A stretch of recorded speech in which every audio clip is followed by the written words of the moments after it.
अस्सलाम वालेकुम students, I hope you are fine. ये इससे माइनॉरिटी के हवाले से the foremost challenge faced by a minority is identity crisis that aggravates their concerns. Students, इस पैराग्राफ के अंदर इस स्टूडेंट ने आइडेंटिटी के हवाले से बात करनी है। How minorities face identity crisis. ये मेरे ख्याल में CSS के किसी पास्ट पेपर में यह टॉपिक आया था। Students, through out the paragraph, ये बॉडी का पैराग्राफ है। इंट्रोडक्शन के बाद जो हम लिखते हैं, it could be of 100 words, 110, 110 to 120 या इवन 130। इस स्टूडेंट्स ने एक केस स्टडी के तौर पे, एक टेक्स्ट बुक एग्जाम्पल के तौर पे एक इंडिविजुअल की स्टोरी यहाँ पे नरेट की है। मोहम्मद नाम है। Throughout the paragraph he try to explain identity crisis जो मोहम्मद ने फेस किए थे। स्टूडेंट्स, आप सिर्फ एक स्टोरी के ऊपर या एक एग्जाम्पल के ऊपर रिलाई नहीं कर सकते।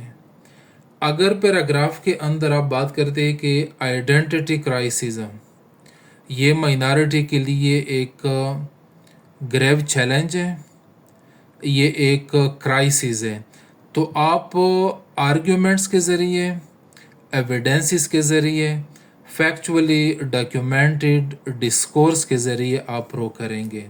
यहाँ पे स्टूडेंट्स गूगल, ChatGPT और बाकी सोर्सेज कंसल्ट करके ये मैंने साइड पे 7 आर्ग्यूमेंट्स मैंने लिस्ट किए।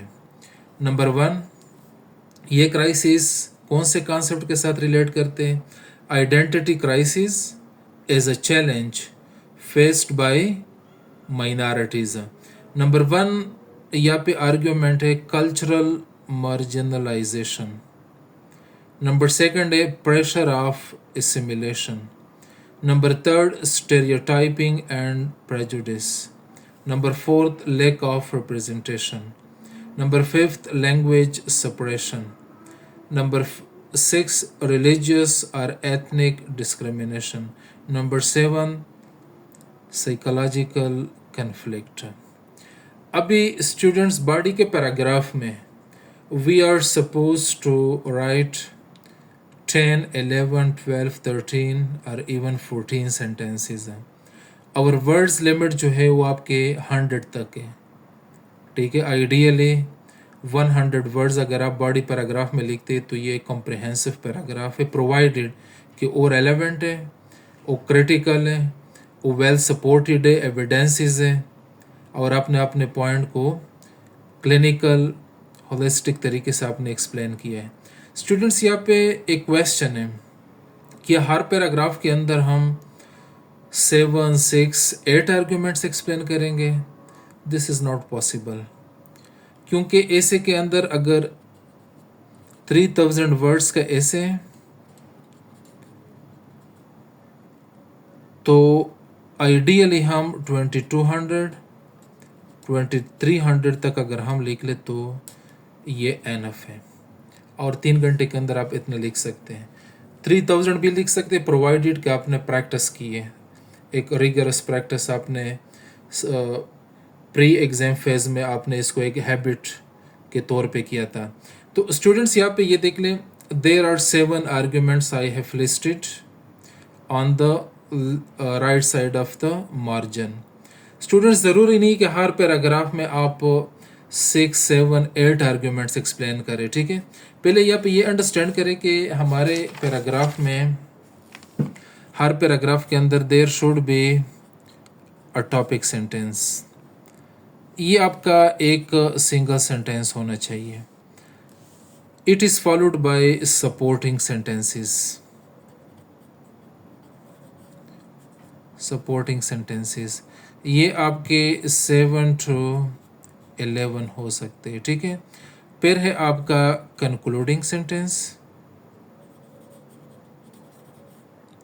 ये भी एक है। और फिर है आपका लिंकिंग सेंटेंस, ये भी एक है।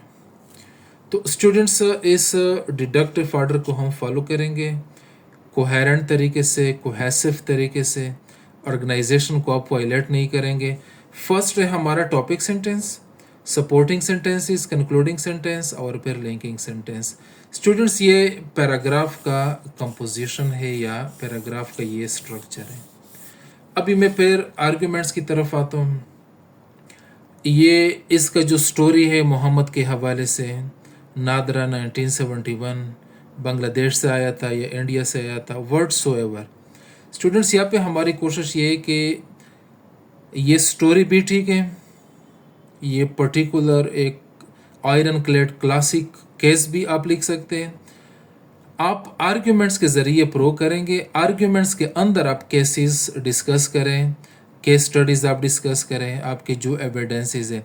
अब यहाँ पे अगर एक student cultural marginalisation, pressure of assimilation, stereotyping and prejudice, अगर ये तीन एक्सप्लेन करे ये भी ठीक है। अगर कोई दूसरा student lack of representation, language suppression, religious और एथनिक डिस्क्रिमिनेशन, ये 3-4 इस पैराग्राफ में लिख ले ये भी ठीक है।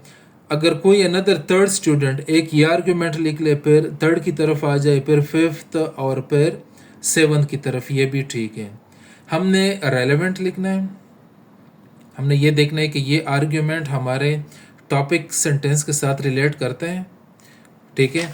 आपका हर आर्ग्यूमेंट जो है, each argument in the body paragraph, ये आपके डायरेक्टली रिलेट करेगा आपके टॉपिक सेंटेंस के साथ, और आपका हर टॉपिक सेंटेंस रिलेट करेगा आपके थीसिस स्टेटमेंट के साथ, ठीक है स्टूडेंट्स। थीसिस ब्रॉडली हमारा एक स्टेटमेंट है ऐसे के अंदर, जो इसके ऊपर हम ऐसे को बेस करते हैं। हर पैराग्राफ का जो टॉपिक सेंटेंस है वो आपका मिनी थीसिस स्टेटमेंट है, और हर पैराग्राफ के अंदर जो सपोर्टिंग सेंटेंसेस है वो आपके टॉपिक सेंटेंस या मिनी थीसिस स्टेटमेंट को सपोर्ट करेंगे। तो स्टूडेंट्स पैराग्राफ के अंदर ज़रूरी नहीं कि आपके बहुत ज़्यादा फैक्ट्स एंड फिगर्स, स्टैटिस्टिक्स होने चाहिए, डेफिनेशन दिस एंड दैट, लेकिन ये कोशिश करें कि आपने डेवलपमेंट के लिए, सपोर्ट के लिए अपने आर्ग्यूमेंट्स डाइवर्सिफाई करें। ये रीडिंग के ज़रिए, रिसर्च के ज़रिए, राइटिंग के ज़रिए और मेमोराइजेशन के ज़रिए पॉसिबल है। Hopefully you will understand. जो भी क्वेरीज होंगे आप लोग पूछ सकते हैं।